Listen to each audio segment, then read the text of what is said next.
अस्सलाम वालेकुम दोस्तों, welcome back to another video. Ethereum के बारे में हम बात करेंगे।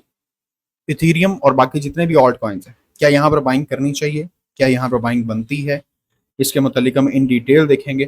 सबसे पहले तो हम इथीरियम को यहाँ पर कुछ न्यूज़ एक देखते हैं, what next for Ethereum.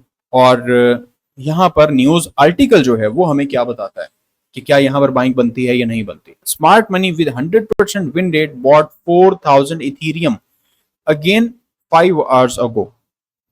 12.58 million dollars के इथेरियम की बाइंग हुई है।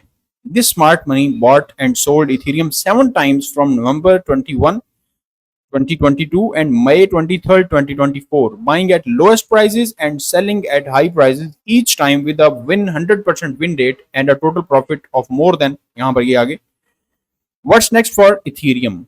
As the time of writing, Ethereum is trading at $2,900, marking a significant decline of 12% over the past 7 days. This sharp downturn has triggered substantial liquidations in the market.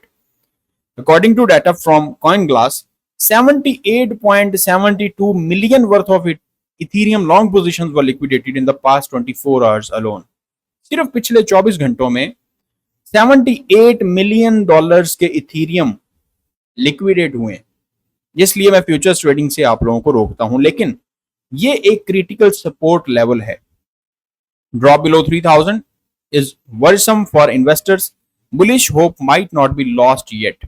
The $3,000 price point is a critical support level backed by substantial on-chain activity. Data indicates that over 1.7 million addresses acquired Ethereum just below this level, highlighting a robust area of buying interest. ये एक major buying interest area है। This means $3,000 is still a strong support level for Ethereum, which might prevent further losses in the coming week. ये कुछ article था जो मैंने आप लोगों के साथ शेयर किया, लेकिन अब हम डाटा देखेंगे, अभी हम मार्केट को देखेंगे, स्ट्रक्चर देखेंगे और बाकी जितने भी ऑल्ट कॉइन्स हैं क्या उसमें बाइंग करनी चाहिए या नहीं करनी चाहिए, उसके मुतालिक हम बात करेंगे। इथीरियम को देखते हैं। इथीरियम यहाँ पर आया हुआ है हमारे पास एक की लेवल पे, जो कि हम यहाँ पर मार्क करेंगे, ये वाला। ये हमारा एक मेजर की लेवल है। क्यों कि डेली टाइम फ्रेम पे अगर आप पीछे डाटा भी देखते हैं, हिस्ट्री को देखते हैं, तो यहाँ पर भी मार्केट ने जिस तरह से मूव्स दिए, सेम इसी लेवल से मार्केट नीचे गिरी है, तो ये लेवल हमारे पास रिजेक्शन का काम करती रही। यहाँ पे मार्केट रिजेक्ट होती रही है। यहाँ पे मार्केट ने अपसाइड पे मूव दिया तो ये हमारे पास की सपोर्ट बन गई। उसके बाद मार्केट यहाँ से फिर नीचे आई है, तो ये वाला हमारा एरिया काफी इंटरेस्टिंग रहा इस जगह पर भी। फिर यहाँ से मार्केट ने जब इसे ब्रेक किया है, तो ब्रेक करने के बाद मार्केट फिर इसी लेवल को इंटरेस्ट लेवल काउंट करती रही, क्योंकि यहाँ पे आके मेजर इंटरेस्ट था बायर्स का, और यहाँ पर बायर्स काफी एक्टिव होते हैं। जब भी 2800 को इथेरियम टच करता है, तो यहाँ से मार्केट बाइंग प्रेशर पकड़ती है और यहाँ से मार्केट ऊपर वाली साइड पे चली जाती है। अब कुछ यहाँ पर जो चीजें मुझे दिखाई दे रही हैं वो मैं आप लोगों के साथ शेयर कर देता हूँ। और दूसरा, वीकली टाइम फ्रेम पे अगर आप देखते हैं सपोर्ट, अगर इथीरियम अपनी 2800 वाली सपोर्ट को होल्ड नहीं कर पाता, तो फिर उसके बाद हमारा जो इंटरेस्ट एरिया होगा वो होगा $2500। ये वाला एरिया यहाँ पे ये होगा हमारा वीकली डिमांड जोन, क्योंकि यहाँ से ये वाला एरिया, इस जगह पे यहाँ से मार्केट पंप हुई थी और यहाँ से मार्केट ने करेक्शन ली थी। ये दो आपके पास विक मौजूद है, ये होगी हमारे पास वीकली डिमांड एरिया। 2500 2400 यहाँ तक मार्केट आ सकती है अगर मार्केट इस एरिया को होल्ड नहीं कर पाती। जैसा कि बीटीसी है 60,000 को होल्ड नहीं करता, अगर नीचे आएगा तो इथेरियम अपने सपोर्ट लेवल पे तो ऑलरेडी आया हुआ है, तो फिर वीकली सपोर्ट पीछे रह जाएगी जो 2500 की होगी, 2400 की होगी। तो हम इस लेवल को रिविजिट कर सकते हैं मार्केट के वापस दोबारा बाउंस बैक होने से पहले। अगर आप डेली टाइम फ्रेम पे देखते हैं, तो डेली टाइम फ्रेम पे हम जो किसी ट्रेंड में चल रहे हैं वो कुछ इस तरह से करके है। पहले हमारे पास ये एक ट्रेंड लाइन थी इथेरियम पे, ये एक ट्रेंड लाइन है। इस ट्रेंड लाइन को इथेरियम ने ब्रेक किया और ब्रेक करने के बाद मार्केट यहाँ से ऊपर चली गई। अब नेक्स्ट मार्केट में क्या बन रहा है, नेक्स्ट हमारे पास यहाँ पर ये एक ट्रेंड लाइन, ये ट्रेंड लाइन है जिसमें अभी इथेरियम ट्रेड कर रहा है। यहाँ से नीचे हमारे पास सपोर्ट ये है, ये हमारे पास की लेवल होगा, ये हमारे पास ऊपर ट्रेंड लाइन होगी जो कि रिजेक्शन होगी मार्केट की इस जगह पे। ये हमारे पास मार्केट में रिजेक्शन है, जब यहाँ से मार्केट वापस जाएगी। ये हमारे पास डेली टाइम फ्रेम है। अगर आप वन डे के टाइम फ्रेम पे देखते हैं और कुछ चार्ट को यहाँ से देखते हैं, जो कि हमारे पास ये वाला एरिया है जहाँ से मार्केट नीचे गिर रही है, इस जगह से मार्केट नीचे गिर रही है, जो मार्केट में सिनेरियो बनता हुआ दिखाई दे रहा है, यहाँ से मार्केट नीचे गिर रही है, ये हमारे पास कुछ डब्ल्यू की शेप बन रही है, ये हमारे पास होगी नेकलाइन, और नेकलाइन के बाद ये वाली होगी हमारे पास रिजेक्शन अगली। हमारा टारगेट होगा $4,000 का, $3,900 एंड $4,000। अगर बाउंस बैक होती है 2800 के एरिया से मार्केट वापस, तो हम इथीरियम को $4,000 तक इसके बाद देख सकते हैं वापस मार्केट जब यहाँ से रिकवरी पकड़ेगी। ये कुछ इथीरियम का आपको मैंने बताया कि इथीरियम की हमारे पास जो डेली डिमांड है, जहाँ पर बायर्स बैठे हैं, जो कि हमारे पास डिमांड जोन है वो 2800 है, और वीकली डिमांड जोन अगर आप देखते हैं तो वीकली डिमांड जोन है हमारी $2,500 to $2,400। तो हम इसको रिविजिट कर सकते हैं। अगर बीटीसी अपने आप को यहाँ पर होल्ड नहीं कर पाता तो लिक्विडेशंस की बात की जाए तो इथेरियम की लिक्विडेशंस यहाँ पर हमारे पास नीचे से बिल्कुल क्लियर हो चुकी हैं। ये जितनी भी लिक्विडेशन पड़ी हुई थी 3 बिलियन की, यहाँ पर 2 बिलियन की, 1 बिलियन की, 2 बिलियन, 2 बिलियन, 2 बिलियन, ये सारी बिलियंस में लिक्विडेशन थी, ये सारी इथेरियम ने उठा ली है। यहाँ पर अभी इस जगह पर ट्रेड कर रही है। इससे नीचे आपके पास यहाँ पर लिक्विडेशन है 2800 तक, 2800 से नीचे क्लियर हो चुका है चार्ट सारा। उसके बाद लिक्विडेशन रह जाएंगी वापस ऊपर, ये 3 बिलियन, 5 बिलियन, 3 बिलियन, ये आ जाती है 3400 के ऊपर जाके। यहाँ पर ये सारी की सारी लिक्विडिटी ऊपर मौजूद है। फेयर एंड ग्रीन इंडेक्स आप लोगों को मैं पिछली वीडियो में बता चुका हूँ, बीटीसी वाली अपडेट में भी 34 पे पहुंचा हुआ है।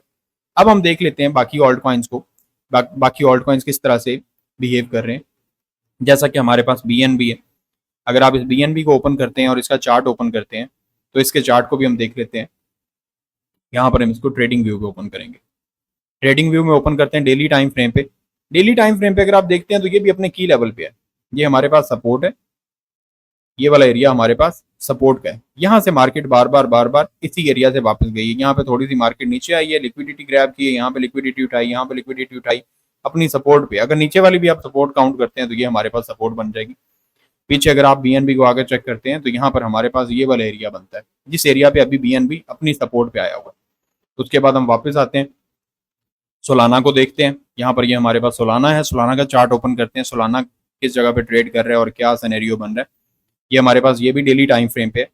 सो डेली टाइम फ्रेम पे ये भी अपने डिमांड जोन में आया हुआ है, क्योंकि यहाँ से मार्केट बाउंस बैक होती है। ये हमारे पास डिमांड एरिया है, यहाँ पे इस जगह से मार्केट बाउंस बैक होती है, यहाँ से मार्केट बाउंस बैक होती है, और उसके बाद नीचे हमारे पास जो मेजर सपोर्ट बनेगी वो कुछ ये वाली बनेगी। ये हमारा की इंटरेस्ट होगा $122 पे, $122, $26, $25, ये वाला एरिया होगा। अगर सोलाना यहाँ से मजीद नीचे ब्रेक डाउन करता है और इसी एरिया को उठाता है तो 122 तक मार्केट सोलाना की आ सकती है। मैं आपको की लेवल्स बता रहा हूँ जहां तक मार्केट नीचे आ सकती है। उसके बाद वापस जाते हैं, सोलाना के बाद हम यहाँ पर XRP को देखते हैं।